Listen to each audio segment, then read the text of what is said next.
समयले सागरलाई त कुलो बनाइदिन्छ, जिम्मेवारीले उमेर नपुग्दै ठुलो बनाइदिन्छ।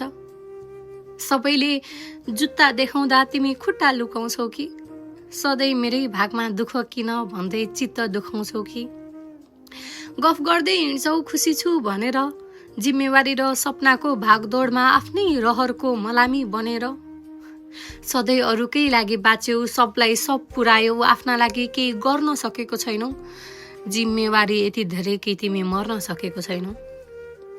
कुर्सी किनौँ सोफाले ढाड दुख्छ भन्दै, तिमीहरू मोमो खाऊ मलाई चियाले पुग्छ भन्दै, पैसा कमाउनलाई वैश खर्चिएर, वर्तमान लथालिङ्ग भविष्यसँग तर्सिएर, बिहानीको अलार्म क्लकले तिम्रो आराम खोज्छ। साझा चढेर खाजा छोडेर तिमी जान्छौ फेरि सपनाको बोली लगाउन, पसिनाको खोली बगाउन, अनि थाकेको शरीर र गलेको मन लिएर घर फर्किन्छौ।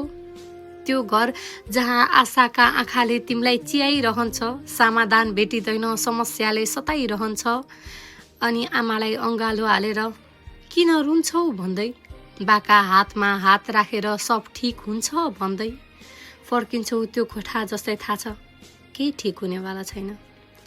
भित्ताको ऐना जसलाई थाहा छ तिमी कमजोर छौ भनेर, सिरानी जसलाई थाहा छ तिमी कति रोको छौ भनेर, चार दिवार जसले तिम्रो गुनासोलाई लुकाइरहन्छ, अनि भित्ते घडी जसले समय फेरिन्छ सम्झाइरहन्छ।